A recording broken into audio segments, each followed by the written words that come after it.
safety there were in the Dutch stairs. And then he gave an absolutely superb talk, and I'm just delighted that we can have him here. Geoff is one of the few people whose CV I've seen that has a table of contents, and it's actually the only one that actually needed it that I've seen. He's director of the Toronto Rehabilitation Institute. He's also a professor in the Department of Surgery at the University of Toronto. And then he's cross-appointed in, as far as I can tell, virtually every other department at the University of Toronto. He not only designs devices for elderly and disabled people, but he also loves to teach. He's filed a whole bunch of patents, has at least 6 products that I know have been licensed, and so he's very much involved in not only developing, creating products, but following them on to commercialization. And I don't want to take any more of his time. I always like to have an anecdote that's not on the CV, so I got one today, which is that in his younger years, Geoff actually did lighting for Pink Floyd and Cream, and some of you may actually remember from the Pleistocene what those are. So, Geoff, welcome. Thank you, Steve. And it's been a pleasure to come here and meet everyone. And it is truthfully somewhat intimidating for an applied scientist to come into this very basic science environment. And I think I followed most of what I heard today. And I used to be very intimidated. When we were in Holland, actually, I got quite worried. We were at this conference, and it was supposed to be on aging, and every talk had a mouse in it. And I thought, holy shit, I don't have a mouse. And so I emailed my son quickly, who's quite innovative, and I said, for God's sake, make a film of a mouse falling downstairs. And so he did. And I presented the mouse falling downstairs as the experiment, yes. So you're not going to see many mice today. Technology to help us age safely, actively, and happily in our own homes. So the focus, trying to organize my thoughts to meet that rather ambitious title that I must have given by accident, I thought, well, one of the things it says in our own homes, so if we're going to do that, we need to stay out of hospitals. So some of the research that we do on prevention and staying out of hospitals would be appropriate, and I'll give a couple of examples there. And then if we do end up in hospital, which we will, getting out alive and well and quickly, because usually being admitted to a hospital is not a good thing, and you usually come out worse than you went in with respect to those who work in hospitals. But it's certainly true of the elderly. And then living well at home. So I thought I'd sort of organize the examples under those headings. And I'd give a couple of examples with each. Staying away from hospitals, I want to talk to you about a pet project of mine at the moment to do with obstructive sleep apnea. And then I do indeed want to talk about falling. So let's just talk about sleep apnea for a minute. I think this is a terribly understudied and undertreated condition. About 7% of adults have obstructive sleep apnea. And what is really interesting is that only 10, maybe 15% of those actually know they have it. Many more are suspicious, but they just don't know they have it. And that matters because if it goes untreated, as you well know, the current estimates are 3 times the cardiac incidence, 4 times the opportunity for a stroke, and a high automobile accident rate, which I'm disputing at the moment. I don't think it's as high as is estimated, but it is pretty massive. And double the cost of healthcare in our own province if you have obstructive sleep apnea compared to the average person. You talk about the road accidents. Actually, it reminds me of a little story.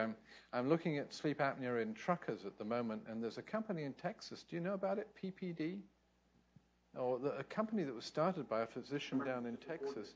It's now tested 50,000 drivers, and it's reported that over 2/3 have sleep apnea. Oh, you don't get switch slide. You just keep on speaker. And that to me seems a bit of an overestimate. But anyway, this is a big issue. And the reason it's a big issue is really polysomnography. It's really that if you want to be diagnosed, you have to be admitted to a clinic, a sleep clinic, and have all the gadgets, all the electrodes put over you, and you have to sleep there, and then someone has to analyze the data. That's a bit of an inconvenience. People don't like that. They're intimidated by it. It's a rather costly process to the system. And my government asked me to come and deal with it because they were spending too much money on it. We decided that they weren't spending enough money on it, but they were underdiagnosing by having to go through this process. So we developed a diagnostic device that you could use at home. There are actually quite a few. There's about a dozen of these devices out, but none of them are as well documented as this in terms of the results, which are as near as damn it identical with a sleep clinic. This simply records breath sound and the air moving over the surface, the inside surface, puts it on an SD card, and the intelligence is in the software that analyzes it, and is able to give us a lot more, actually, than just obstructive sleep apnea. We're now detecting the difference between obstructive and central. We're detecting essentially affective trachea area. We're detecting a lot of other things that are quite useful in that process. So there's a technology that has found application. We go from identifying a problem, we go through to actually building the device, testing it on people, and starting the company and getting it accepted into the healthcare system, which is where we're at the moment. But also, there's a lot of interest in treatments. One thing as an aside, it was always thought that obstructive sleep apnea was primarily sort of fat pad pressing against the size of the neck. And yet you've seen people with obstructive sleep apnea who are not overweight. And Doug Bradley, who's leading this research in our center, has discovered that when people are sitting down during the day, clearly you can measure that their limbs swell, their ankles swell. And if you take a tape measure and you measure the circumference of the ankle and you measure the circumference of the neck, and then you then get them to lie down on a bed, in the evening, you'll find the ankle shrinks and the neck swells. And it's a movement of fluid that's in fact the cause of obstructive sleep apnea in men. In women, there's a protective mechanism. The fluid doesn't seem to move beyond the baby parts, basically. There seems to be some protective mechanism to stop it coming up. Don't fully understand that. But we can induce sleep apnea in graduate students when we feel like abusing them by injecting saline, and we can increase their apnea-hypopnea index threefold. And we can induce sleep apnea also in other subjects by putting on pneumatic trousers and pumping them up. So there's some very interesting possibilities for different approaches to treatment in that area. Let's move on to the topic of falls. I want you... Excuse me, Geoff. Sorry for butting in. One of the other external sites has their a microphone on. Could they turn it off, please? We're getting it on our end. Thanks. Good. I want you to think about your own family and people close to you, and I'd like you to raise your hand if anyone close to you in the family has fallen over and broken a hip. Would you raise your hand and hold it high and look around at the numbers? 1, 2, 3, 4, 5, 6, 7, 8, 9, 10, 11, 12. 12 out of an audience of, would you say, 30, perhaps? Right? So now I want you to raise your hand if that person has returned to anything like their original mobility. 1. Okay? So that tells a big story, and that number is, I could do that without worry in almost any audience. I'll find about a third, unless it's a very, very junior, young student audience, I'll find about a third of the audience will raise their hand, yes, an elderly relative, someone close to the family has fallen over and broken their hip, and I will find 1 or maybe 2 who will say that that person recovered. If I were in front of an orthopedic audience, a lot of people would raise their hands and say the person recovered because the x-rays look quite nice. But the reality is that a fall as you get older is really a disaster. Really a disaster in terms of being able to live at home, which is the theme here, and stay out of hospitals and have a quality of life. And there are various estimates of the percentage of people who will indeed die within about a year and a half of a fall. And it can be some of the estimates are about 40%. But certainly quality of life diminishes drastically. So I'm going to talk to you about falls on stairs and on the level and on ice. I know the ice is particularly pertinent to San Antonio. I took this film about 30 years ago. Watch this lady. So it was, forgive the quality, it was 30 years ago. But I still find it very useful. I'll replay it.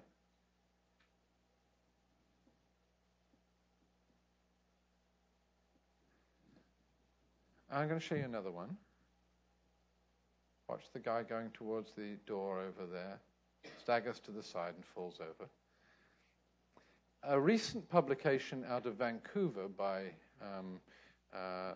Steve Rabinovich and others, where they actually filmed, I think it was about 250 falls in seniors' environments, showed that the most common mechanism of a fall is losing control of your center of mass. Your center of mass gets beyond your base of support, so that when your center of mass gets beyond your base of support, obviously you've got to take some corrective action. You've got to reach, or you've got to step or something to be able to deal with it. And they fail to do that quickly enough or strongly enough, as you saw in those two cases. That's almost always what happens. So the problem as we get older with falling is largely the ability to deal with, I mean, we want to avoid slips and falls, but it's the ability to deal successfully in terms of recovering from them that's the key. Now, let's just look at this next one. Oh, it's just him again, but we'll get another one in just a moment.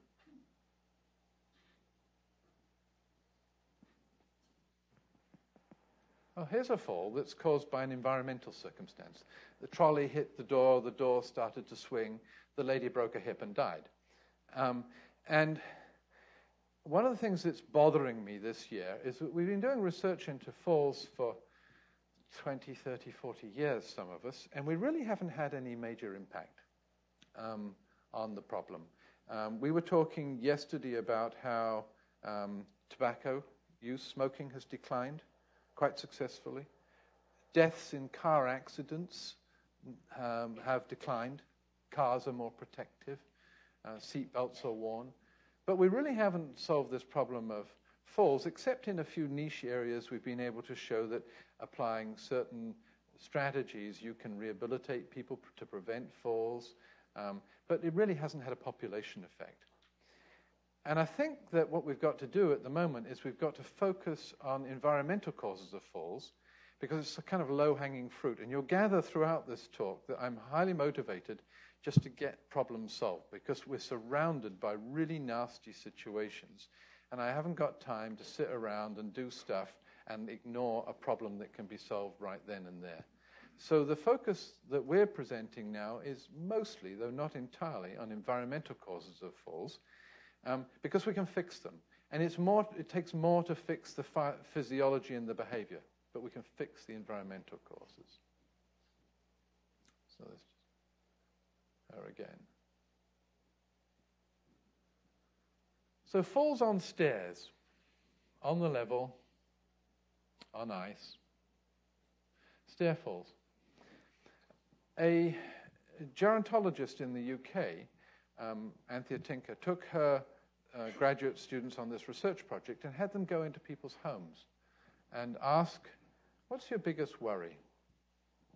And you might expect that the result would be my health or my finances. And it wasn't. It was my stairs. They were more worried about their stairs than anything else, because they were faced with the option of having to maybe give up their house and move into, in Britain, it would be a bungalow. In Toronto, it would be a condominium. Here you probably don't have many stairs because you've got such cheap land, you can just build out in a sprawled direction. But whatever, it meant a change of lifestyle. It meant moving away from home where you knew all your neighbors and your community and you had all the photographs and all the remembrance of all the kids and stuff. It meant changing things because you were worried stiff about your stairs. They had reason for this. 25% of known fall deaths are from stairs. 70% of those are in-house stairs. And here in the States, they're increasing at, what is it, about 6% per year. In Canada, we think our falls are increasing a little bit faster than that. It's now costing us $1 million an hour. So I guess we multiply that by 10 here for the population growth, and we multiply it by 3 for the healthcare system costs. So that's a snide remark, by the way. So it must be costing you $10, $20, $30 million an hour.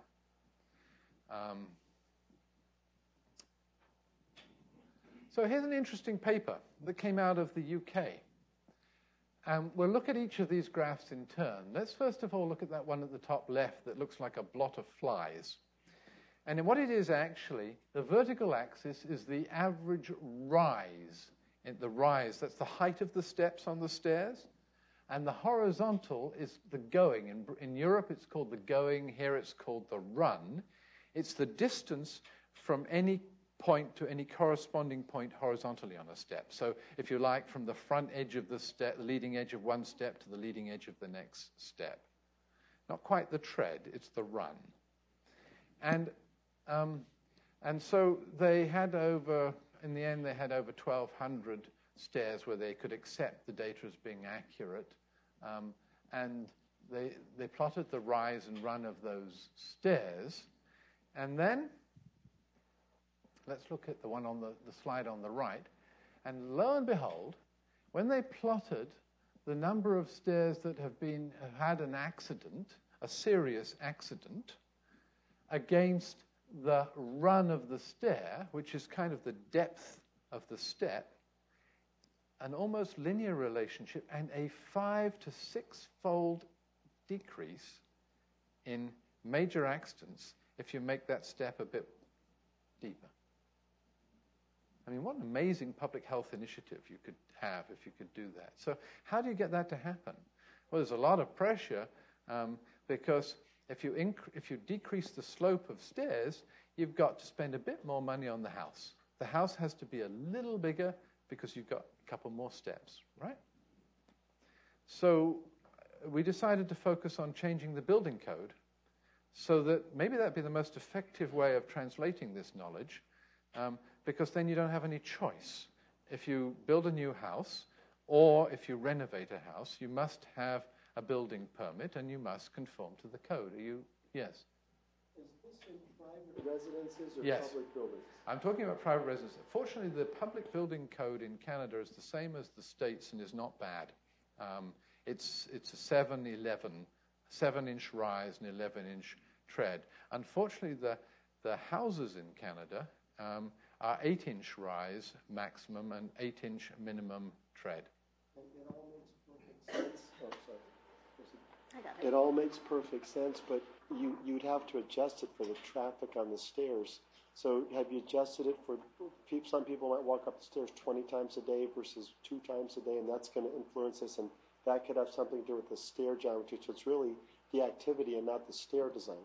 So at the moment, I'm talking about stairs at home. Typical traffic up and down to and from the bedroom and to take the laundry up and down and whatever else.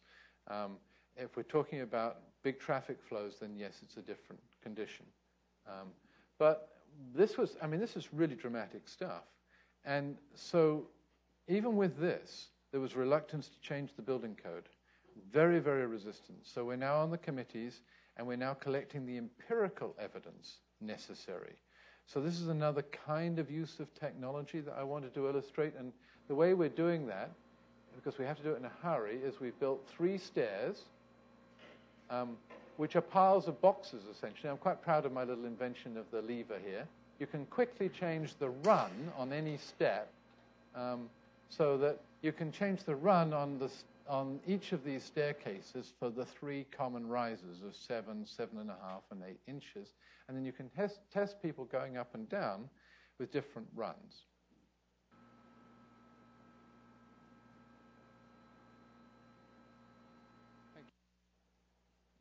And then you can use the 3D motion mapping to look at how they walk up and down. And then we analyze that, and we've proposed some, I'll get to this in a minute. We've proposed some particular ways of quantifying the risk. One of the things that happens is as the stair gets shorter, your center of mass moves further forward over the foot. So if the center of mass is moving further forward over the foot, then you get to a situation where you're going to topple down the stairs because you're not able to arrest it. And as you increase the depth of the stair, we're able to see that you're able to generate more of a moment from your feet to keep your center of mass in check. The other thing that happens is as the step decreases in length, your foot can't fit on it. And it's very interesting that feet are getting bigger. So your foot overlaps it. And when it overlaps it, you also get to a point where not only can you not generate enough moment to hold you back, but your foot starts to plantarflex even, and it's in great risk of just slipping off.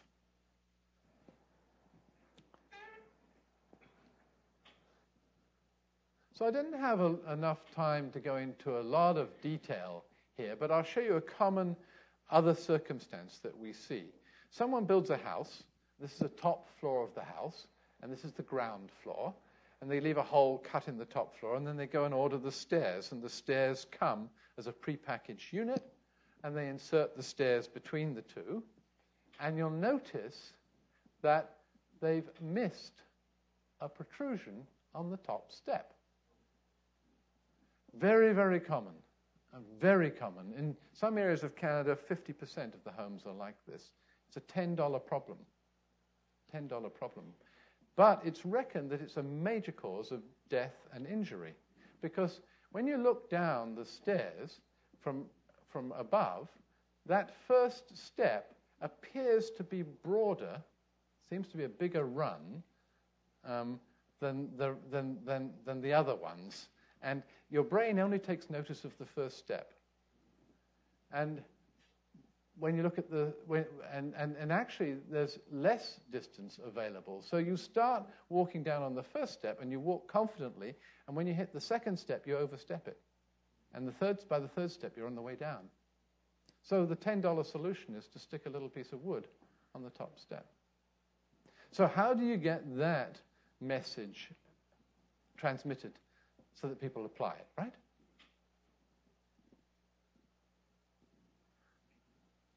So one way to do it is to try to bring down to earth what you're talking about. So I teach that when you go at home, you should stand back from your steps, crouch a bit, and look, this is my home, and all the steps should line up.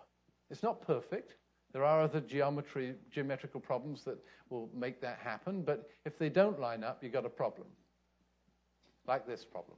That's that top of flight problem. But how do you influence building codes? How do you influence builders and stuff for situations like this? I haven't looked around San Antonio much, but we have a habit now of building lots of townhomes in Toronto, where they tend to be rather tall. They're on the street, and they're compressed together. So there's a lot of stairs in these. It's not a great idea. You spend all your time going up and down stairs. But also, in order to allow a basement that has light, the first floor is above. And this is how all the homes are built now. And then there's an afterthought. They put some steps up to the first floor. But our building code says you don't need a handrail if you have a stair that rises less than 2 feet. So what they've done here is arranged to have 2 sets of steps and another step, so there's no handrail.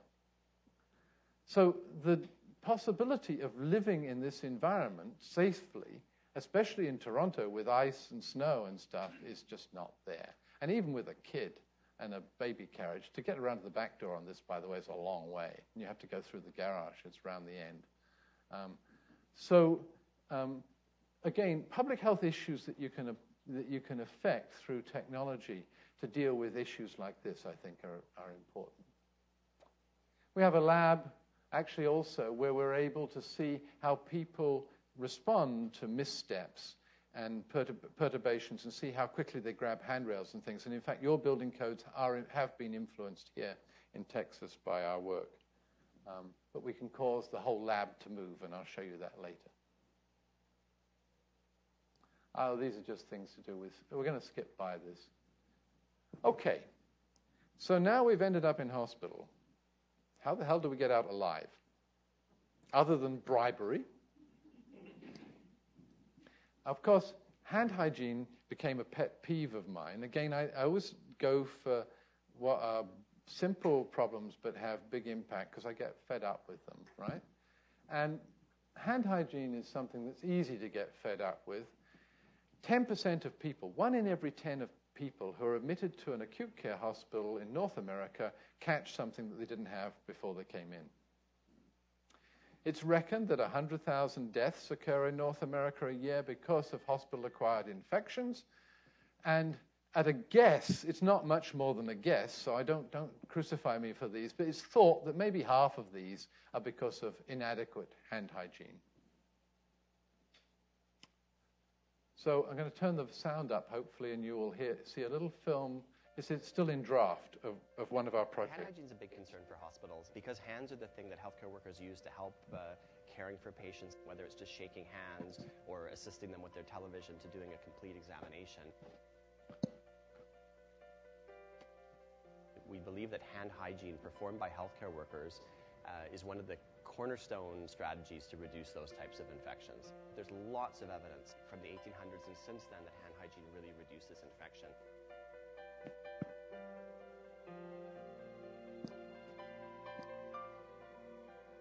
You have an observer stationed in a clinical area who's watching the healthcare workers as they go in and out of patient rooms and recording on a paper form.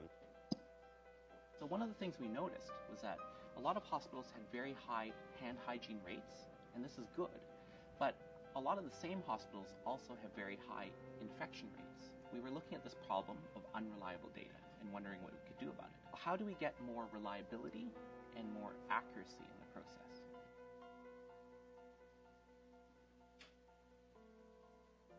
The handy audit is customized to the institutions. You would pick your unit, pick the room at random, and then observe healthcare workers. Whatever tasks the healthcare worker is doing, you're able to record it via touch screen. It doesn't require the auditor to make those judgment calls of whether or not a healthcare worker complied or not.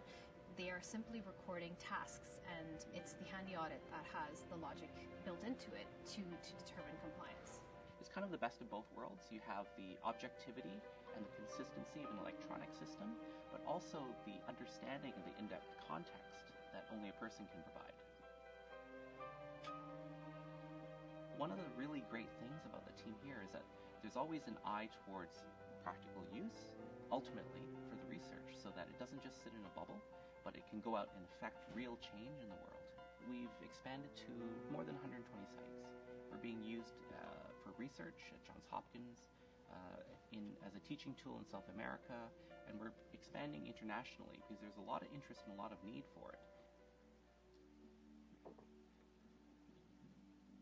We came together with a group of engineers, nurses, designers to figure out how we were going to address this problem. And so a reminding system at the time seemed to be the best idea.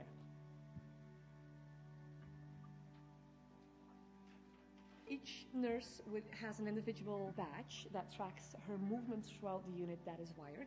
Every location in the hospital also has sensors at the exit or the entrance of the rooms. And so whenever the nurse moves in and out those rooms, the system actually knows and can track and remind that nurse to wash their hands. We have now in place a technology that follows individual staff and prompts them to wash their hands, and then at the same time provides them with a performance record of their hand hygiene compliance at the end of the shift. We've seen a true behavioral change. We see an almost tripling of hand hygiene activities, but we also see a lot more hand hygiene activities that are performed not prompted by the technology, but because staff is more aware, so it's going to be quite successful.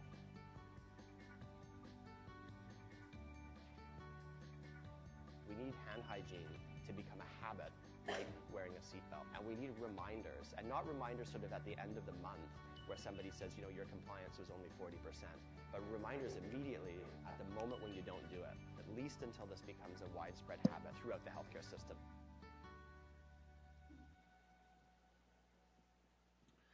So we just completed a one-year trial of this, but let me just go back and make a couple of points.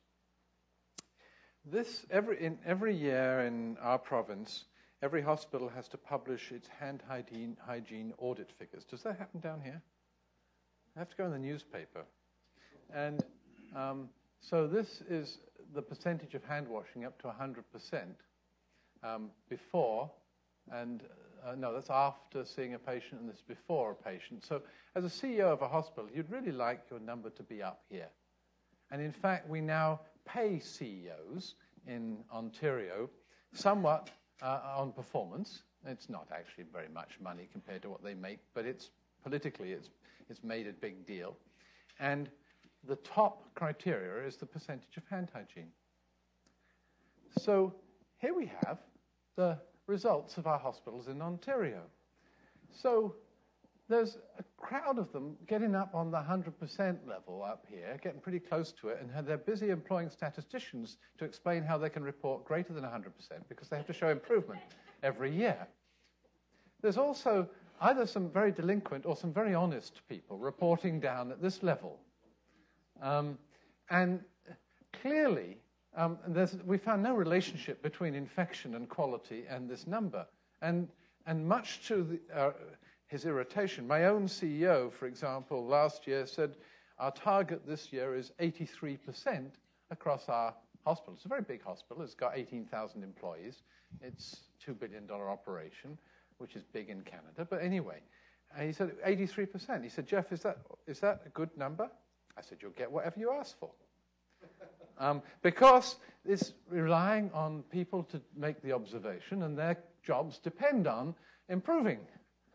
So you can drive the healthcare system by putting a number in very easily. Whether that's meaningful or not, I don't know. So what we tried to address that in two ways. So the first was this audit thing, which doesn't let you make the decisions. You just input what's happening, and the decisions are made underneath. And you can, in fact, reanalyze the data, changing the rules. And you can compare the rules. You can compare hand hygiene in Texas with hand hygiene in Ontario according to the Texas rules or the Ontario rules or the World Health Organization rules, whatever you like. We can just input the rules, right? But it doesn't get out of the fact that you've still got an observer. So this thing, I've taken the cover off it, this thing is really inexpensive. We haven't commercialized it yet because we're now about to expand it into an emergency department and an ICU and a cardiac unit just to make sure that we're able to cover the whole of the different kinds of healthcare environments. But all the intelligence is in this little badge, so it's a few dollars. And then there's just some very simple infrared LEDs in different places, and all the hand wash dispensers over the sinks and in the corridors have a little adapter to them that transmits. It's not difficult. We went through a lot of thought with this because we didn't want everyone to go out on strike. And so this thing vibrates. It does not shout. It does not buzz. It vibrates discreetly. If you wash your hands in response, it glows green. So the classic is everyone always picks on the doctor and they say, well, you know, how's the doctor going to respond to this? Well, the answer is the patient actually looks over and says, hey, doc, your badge isn't glowing green. And he just says, oh, bloody hell, these things never work, and goes off and squirts it and it glows green. So we have these sensor arrays above every door and the hand hygiene thing. So let's move on to a simpler technology. And by the way, stop me at any time. I'm told it doesn't matter whether I finish. It doesn't matter if you interrupt or anything. Go ahead, yes. So the hand washing, you have to wash your hands long enough. Here we say long enough to sing happy birthday. If you do that, you've washed your hands. Does your sensor make you wash for a certain time before it turns green? No, it doesn't. It makes the assumption that once you've squirted onto your hands, that you will be responsible and will wash your hands rather than do that onto the floor. And this is an issue of trust as well in how we present it. We could indeed spend a lot of money proving that you've washed your hands. And there is a product out which for $3,000 something will basically sniff your hands if you stand still and wait there. The problem is that a busy clinician, a nurse may have to wash her hands maybe 100, 120 times in an 8-hour shift. So if you've got to stop for a thing to sniff, I mean, at the moment, if you take a squirt of alcohol and you start walking, maybe it's 30 seconds, maybe it's 15 seconds. If it's 30 seconds, it's an hour out of an 8-hour shift. So they're really stressed. And the thing that I try to get across is that this is not lazy people. I mean, we find one or two. But this is not lazy people. These are people who are under a lot of demands, who are being yelled at in different directions, who've got to do this so often, a whole hour of their 8-hour shift, rubbing their hands, essentially. These are people who are trying their best, and they really appreciate this little reminder. And it doesn't, if they ignore it, there may be a good reason to. The rules are not perfect. If someone has made a mess of their bed, and you go in and you take the dirty sheets, what do? Is you walk out of the room, do you put them on the floor, wash your hands and pick them up again? There are a lot of subtleties to the rules for hand hygiene that are not necessarily appreciated. So all we want to do is get it up from a very low percentage and make it a habit. And this seems to be what we're doing. And those numbers that you saw where people were up against 100% is complete crap. It's complete nonsense. I mean, we're measuring, I'm embarrassed to say, 3%, 10% sometimes. So the truth is a long way down below that. And we've managed to double and triple that by instilling this habit. And that's really where it's at the moment. I'm not sure you have to get 100% anyway. There are mathematical models that say if you get above about 65, 66%, that you're perhaps having quite an effect. You will not have outbreaks if you get above that level. But at least, we just want people to do better than they are at the moment. Stand Easy. This is a new product we've got actually being shipped now. It's one of our latest. And it's a very simple thing. As I say, you admit an older person to hospital. I always used to hate this when I was working, when my wife was running a nursing home, and she would send a patient off, and they would always come back worse. And one of the problems is they can't get out of bed. So one of the difficulties is you can't put a pole by the side of the bed that compresses between the floor and the ceiling, because it's a drop ceiling. It just lifts the ceiling. So Stand Easy, this thing here, is a very firm pole you can put on either side of the bed to help people get out, get into a wheelchair, or stand and get stable and then move across the room. It's really, really firm. And the way it works is that it attaches to a track on the wall.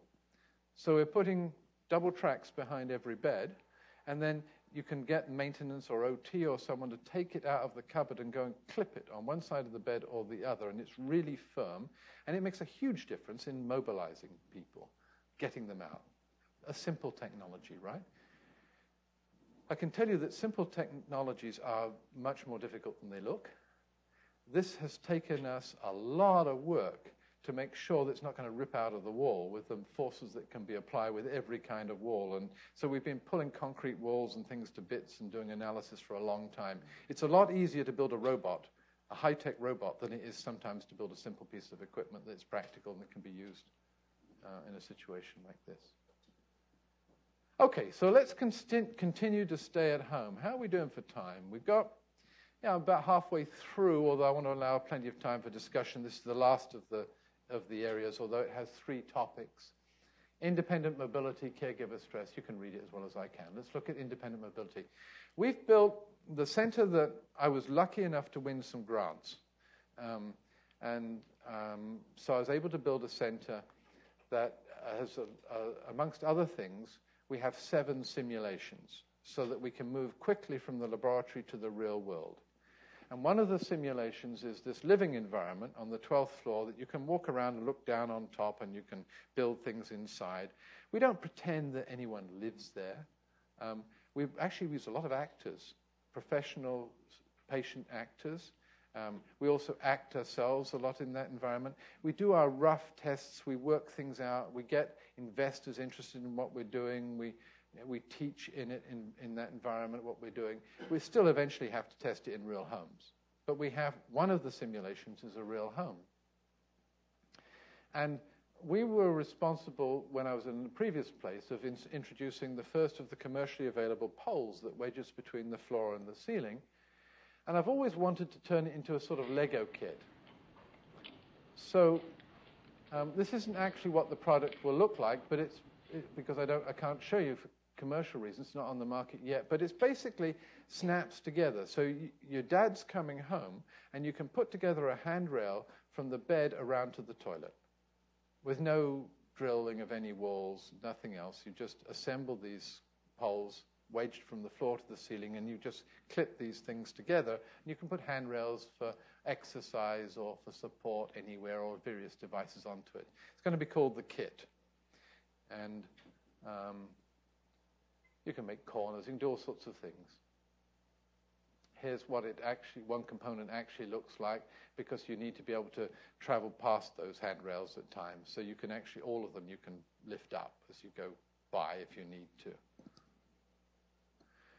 So there's some science in it, because we have to recommend where people should place them to optimally be able to rise and sit down, and we need to know the forces involved and stuff. So we do that kind of thing. But that's fairly obvious.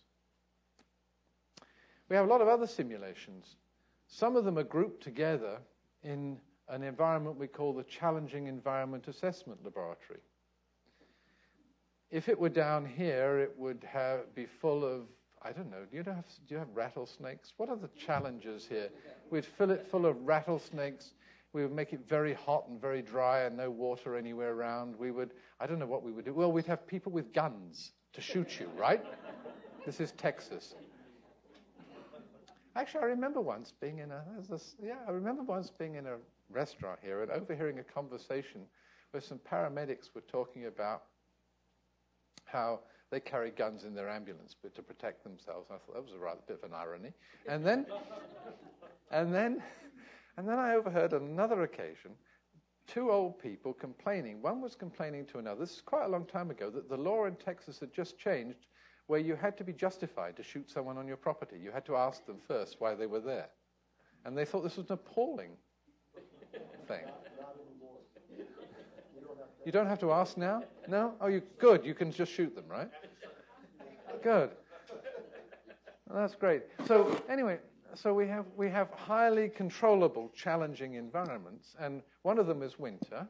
And I love winter. Winter really is not always a pain. It's lovely. That's my wife Bonnie and dog Sooty, and we have a cottage about an hour and 3/4 away, and it's absolutely glorious in the winter. But there are challenges in the city. Look at bottom right here. Watch this person crossing the road. Over she goes. It is really, really dangerous and really difficult for pedestrians. The traffic can move, but the last thing we do is clear the footpath.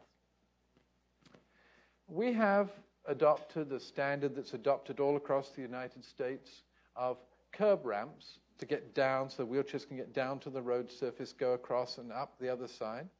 They work great in Berkeley, where they were first thought of by the disability movement, but in our environment they look like this most of the time, because they're the low ground and they just fill with water and ice, and that's not surf, it's not California, that's ice and snow.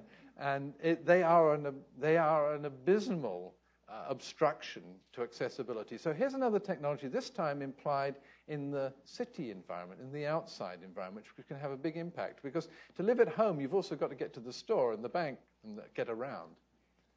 And these are some other pictures. Here, this one here is in the spring. The snow's melted everywhere except in the curb ramp, where it's trapped because no one can clean it.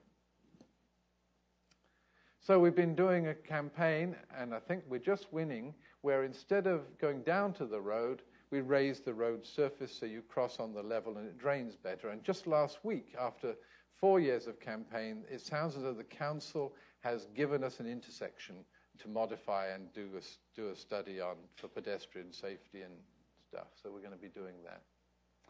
But of course, we all walk on feet, on Feet.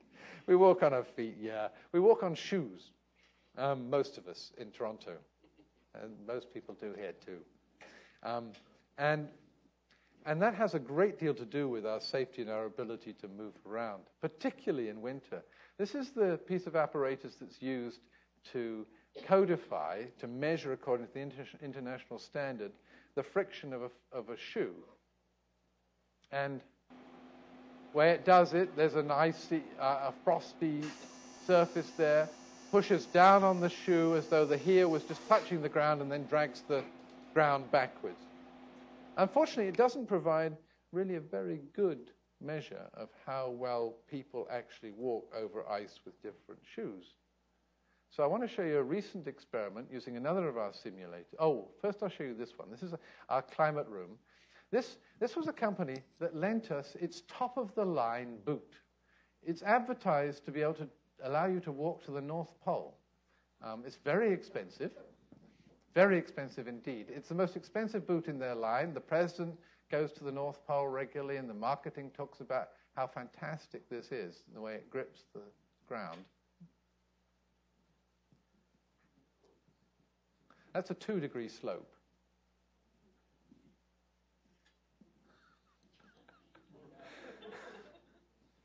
So you would be very disappointed if you bought that boot. It's got lovely advertising material with it, and it's very expensive and looks very aggressive. It's got aggressive colors, and it's got an aggressive tread, and it really looks as though you're going to be able to go to the North Pole.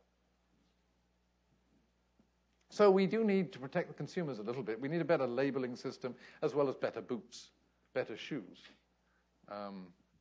So, come on. Here we are. Oh, this is crutch. I'm going to skip past this one because we're running short of time. This is crutch walking. So this is our one of our winter. This is our winter simulator. This is what the particular winter payload looks like. Inside, and we can, like all of our simulators in SEAL, we can pick them up. We've got a 10-ton crane, so we can pick them up and put them on top of this motion base so that we can create a windy, snowy, icy hill, for example, and we can control the gradient, and we can see how you do in that environment. Here you see we've got a particular test where we actually, the pink stuff is real ice. We pump glycol, pink glycol, to get the temperature of the ice that we want. But we also needed to measure the force underneath the shoes. So this is a particular test where Emily, one of my graduate students, is walking across an ice section so we can measure what the forces are under her shoe. So I'm going to start up the motion base.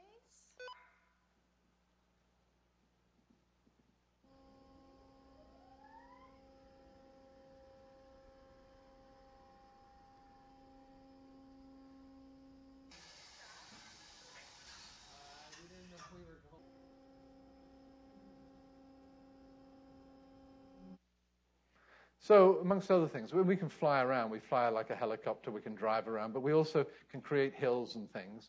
And we just did an experiment a couple of weeks ago, which was kind of interesting. Here, we had up and down slopes and cross slopes, and wearing different shoes, very repeatable.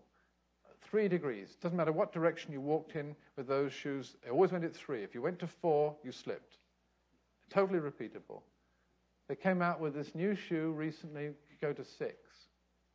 But look, we also had some experimental shoes, which actually in some cases were walking up and down 20 degrees of wet ice. And they had no tread on them. So this has got everyone rather excited. That's what it looks like at 20 degrees. And just for fun, here's someone walking at 3 degrees. Now, you'll have to recognize that the environment has changed. So you've got to sort of tip your head, because the line above him is vertical. It's tracking with him with a robot. And this is going up and down wet ice at 20 degrees in these boots.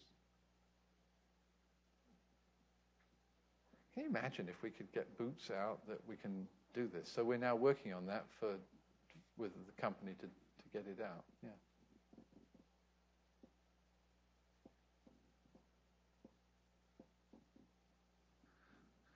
We can also make snow. Now, you think making snow is easy because you go to a snow hill and they have snow makers, but it's not real snow. It's sort of an ice crystal thing. So we make real snow with a machine that was built in Korea for bars to be able to sell beer, because Koreans like to buy their beer from a snowbank. And so this is mounted on the ceiling, and it snows, and it's very real snow. So we've made a big version of this to make very real snow. And there's another of my graduate students, and we're doing some studies of scooters. Because in winter, these things have to cope with different environments. People depend on them. They're more popular than wheelchairs, and they're getting more popular at the moment. But interestingly, the manual says don't go out in the rain or bad weather. So your bread gets very stale for 150 days of ice-covered ground in Toronto, and your employer doesn't particularly like your absence for that long. Caregiver stress. This is a topic that's probably the dearest to me of all. In our province, 27% of families, and I suspect it must be true here, have been providing continuous care for the last 2 years. This is not a small issue. The families are easily the biggest component of the healthcare labor force now. And they're getting heavier and heavier cases to look after. And they are distressed. You'll see in a minute they're injured, they're lonely, they have not been able to fulfill their social ambitions. Daughters have given up social lives, have given up careers, they've given up finance. They're just stuck. And they're really, really not always very happy. It's hard going. So what can we do? Can we develop homes that have artificial intelligence so that the caregiver doesn't have to go upstairs and say, don't forget to use the soap, don't forget to brush your teeth. If you're looking after someone with dementia, it is mind-blowing. You have to, and I've experienced this, you have to be there to prompt them sometimes through every single step of the day, continuously. It's time for your medication. We have medication dispensers, but they're useless. They'll buzz when in the kitchen when you need to take your medication. Well, if you're in the bedroom or you're outside, that's not particularly useful. And there's no context. I mean, ideally, you would like a medication dispenser that notices that actually you're putting your coat on to go out for a walk, and the medication isn't particularly important. Let's let you go out for the walk. When you come back, let's remind you to take the medication.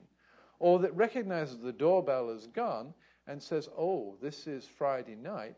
His mates are coming over to take him over to the Legion, and he'll get carried back in at midnight. He's diabetic. I'm not going to even let him unlock the door until he's taken his medication. So context-aware environments is another big area that's going to come down the pipe. Safety things, turning off the stove. Just asking, are you feeling okay? You shouldn't have to be in a hospital to have someone pop in through the door to say, are you okay? So one of my scientists, Alex Mihailidis, talks about intelligent bricks and zero-effort technologies so that the whole environment supports you. And one of the projects, for example, is a floor tile that measures your heart rate. Well, obviously it measures your weight. Even if you're wearing shoes, it measures your heart rate and your blood pressure as well when you stand on it. We've got systems that detect if you've fallen over. You don't have to wear a badge. You know you can get those badges that you wear, you squeeze if you've fallen over? Well, it turns out that even the industry statistics show that 80% of the time you're not actually wearing your badge when you fall over. And the majority of the time when you do fall over wearing your badge, you're incapable of operating it. Or you don't know you should operate, or you don't remember you should operate it. So it's not very effective. So this technology notices you've fallen over and starts to talk to you and asks you if you want help. And if it's necessary, at conferences in the family, it sends text messages to cell phones and whatever else. Here's an example of this technology watching someone do a basic function of care, which is washing her hands. She has dementia. Listen carefully. She's somewhat German origin, I think.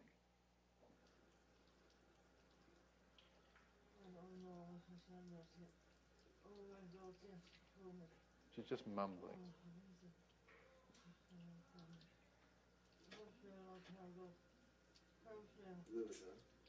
right. You're doing great. Thank you. Put the knobs to turn the water off. All right, yes.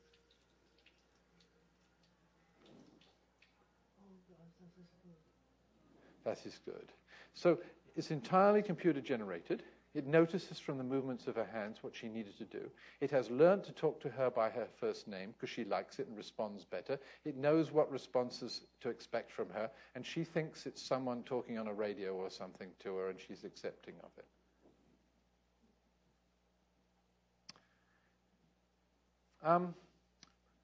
Steve and I were talking about this today because he just published in his, or he's just submitted an article in his regular newspaper on the most dangerous occupation on earth.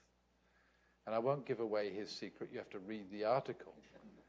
But certainly, the most dangerous occupation from an occupational disease perspective is being a nurse. In Ontario, where I come from, if you're a mother, you should tell your your daughter to go into mining, because she'll have 1/3 of the chance of being injured than if she's a nurse. Lifting and moving people is a big deal, and no other industry permits you to carry and move the loads that you permit in a hospital environment. Nothing like it. 35 pounds is what you're allowed without special accommodations. You're just not allowed to manage those loads. Least of all, loads that don't have proper handles and that respond in unpredictable ways. Every nurse gets injured. So imagine what happens to home care workers and family.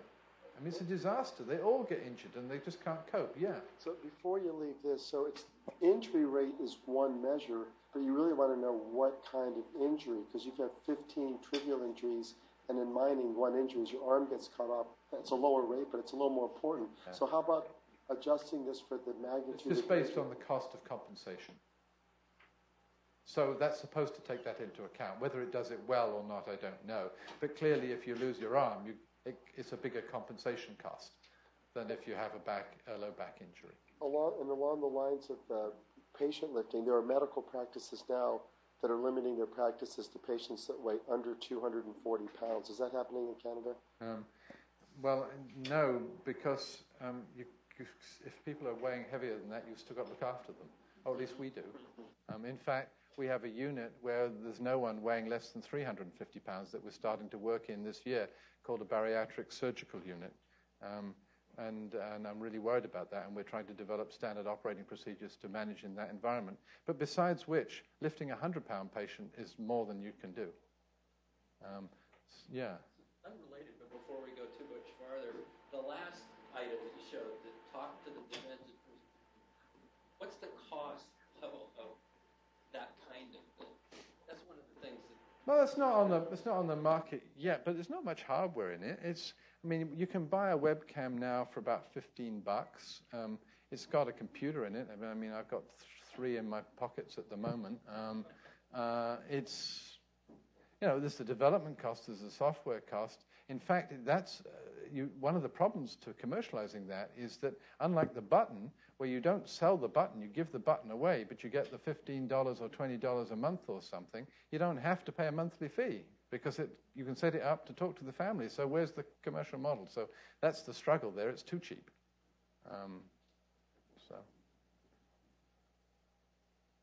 So we do a lot of biomechanics. Here's one of my graduate students analyzing the forces on the spine during the process of rolling a patient to get a sling under them. Because one of the great ironies is that we've got all these lifting devices, but in order to lift someone, you've got to put something under them first. So you kind of got to lift them or roll them or something to get something under them. And that turns out to be quite injurious. So we've developed this product, which should be on the market shortly. We've done no end of clinical testing of it. I'll let you see it.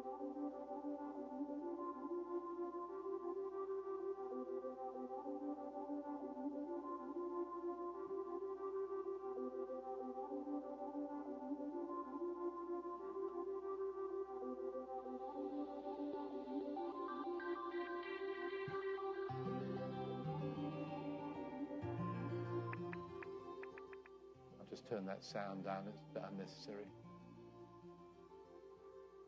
So you can squirt straps under with no effort at all. And in fact, there's no friction there. You'll see that because when you want to pull them out, they just turn inside out. Absolutely no friction at all, and they come out. So effortlessly you can squirt, and we've not found a limit, a weight limit. I've piled 3 people on top of each other. We're working with very, very heavy people. I have a student who's been working on trying to lift cows with it. The problem is, so far, the cows have all got up and walked away. But we can lift, for example, a patient and whip the bed sheets out. I mean, I wouldn't lift them very far with just those straps. I just lift them an inch, whip the bed sheets out, put new bed sheets down, put them down a bit higher on the bed. If I want to lift them further, then I slide a sling under and then connect the sling up, knowing that we can pull the straps out without any effort at all. Takes a little longer, but one person can do it in a relaxed way. And if you're lifting a 350-pound person, we use 6 to 8 nurses standing around.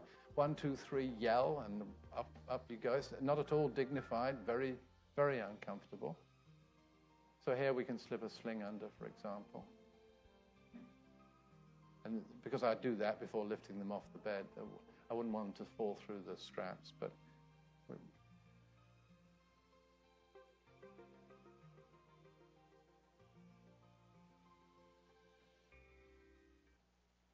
oh, there it is. I've piled 3 on top of each other. There's a story to this picture which I've told a couple of times. The guy on the bottom is very manly and didn't want another guy on top of him, so he faced downwards, which he regretted later. The guy above him lay on his back on top of him, and the occupational therapist on the top wasn't paying attention, and I picked her up before she had a chance to know it and lifted her on top. But it presents no problem at all. But here's what does present a problem. I mean, you know, we talk about an institution being difficult, but in the home, people get in the most terrible situations. Typical bathroom where we are is a very narrow space. The bathtub shower is at the end, and you'll see here, you know, they've put a counter sink very commonly, and the toilet is sort of trapped between it and the bathtub. And there isn't room to stand on either side of the toilet to help the person off the toilet. You just can't. And so dads come home or mums come home, and you've got to approach them from the front and try and get them up, clean them up as you're doing it, and get them up. And it's just a disaster. The forces are huge. And, of course, you both fall into the bathtub, and it's the end, and you get injured. You just can't cope. If you can't manage in the bathroom as you're older, that's when you go into an institution. They get into ridiculous, look at twisted postures and stuff to try to do this. These are, in fact, actors in our simulated environment because we can photograph them and work out what's really going on. And we analyze very systematically, frame by frame, the ergonomics. Here's a caregiver trying to wash someone's feet with typical bath bench, and the fact that she's also got to steady the upper body because they'll fall off. How do you do that, right? I mean, real simple things that need to be solved. They're not simple to solve. They're actually difficult to solve. Just one more topic, if we've got the time. How are we doing? Yeah. This is looking down in one of our main labs, looking at another simulator that's parked there. There's in fact room to park 5 simulations, and we pick them up and take them through these hydraulic doors on this crane, and we can deliver new ones from the street down this shaft, and we can maintain them from where I'm standing. We have another little crane that comes out. And this is called Street Lab. And this is an environment that simulates a street in Toronto, or several streets around where we live. We've built a very detailed 3D graphics model of that part of Toronto with pedestrians and traffic, and we can vary the traffic light timing and stuff. And then we can go outside and see how good it represents it. And what's really unusual is the first that has a high-performance soundscape, because we're very interested in how the brain copes with multisensory inputs for lots of reasons. Distraction is one of them.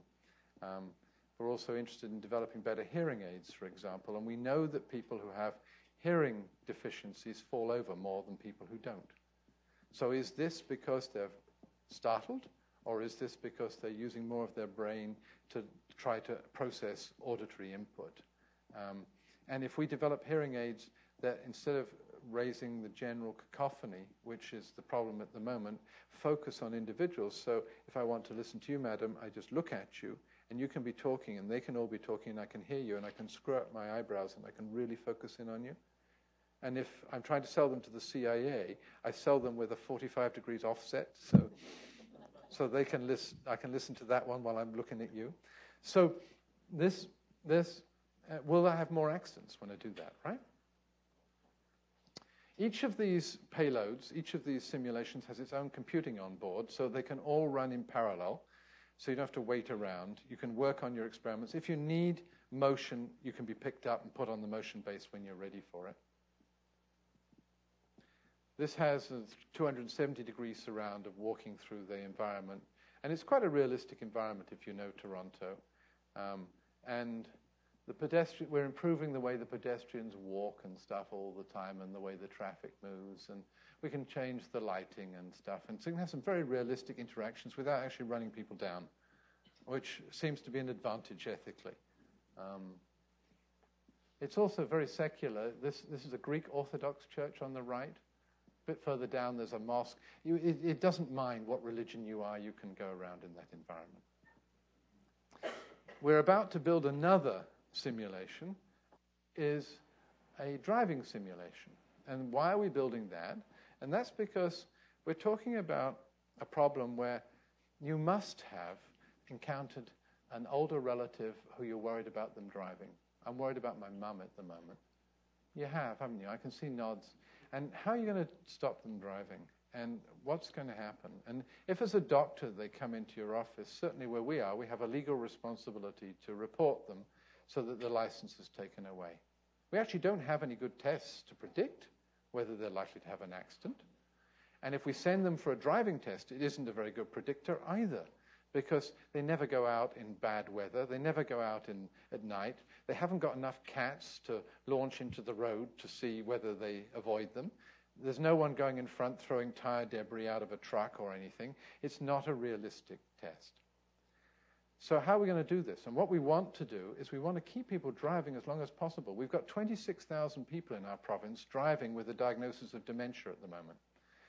We want to keep them driving as long as we can, because if you can't drive and you can't walk, how are you going to get to the corner store? So it's really important. But we want to keep them driving within their safe limitations. So can we have a customized licensing program that allows you, for example, if you're able, to drive in your own local streets in daylight, but you're not allowed on the expressway, or you're not allowed out in the dark in the rain, or maybe you've got to have another qualified driver sitting in the seat next to you, or whatever else. So we're trying to set that up and understand that. We're trying to understand how to develop tests to support a customized driving licensing program. We're also trying to develop new standards for the automobile industry, functional performance standards, which don't ban cars that you have to talk to. They don't ban certain displays or anything, but they do say that if you're in the process of turning left, which is the most difficult and dangerous maneuver, you're not allowed to be distracted at all. The implication is that if the car phone system goes, it's not allowed to ring through to you. It's put on hold.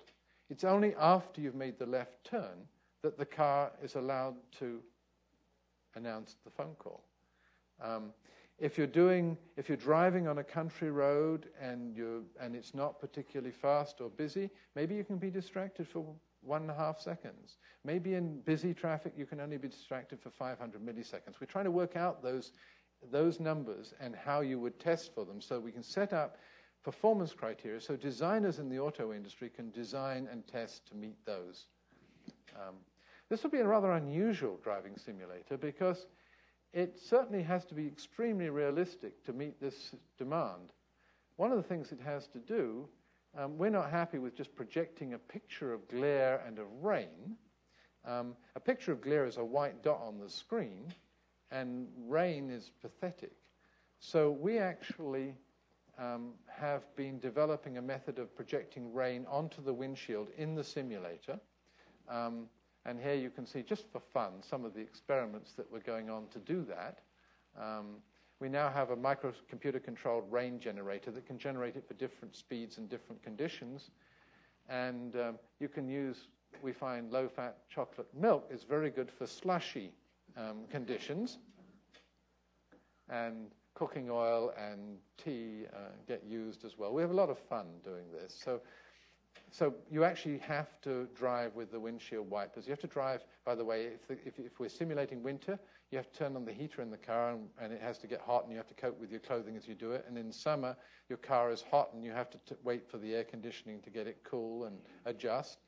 And a robot brings real headlights at you. It's not, the whole thing is much more real. That's the team in its more casual mode.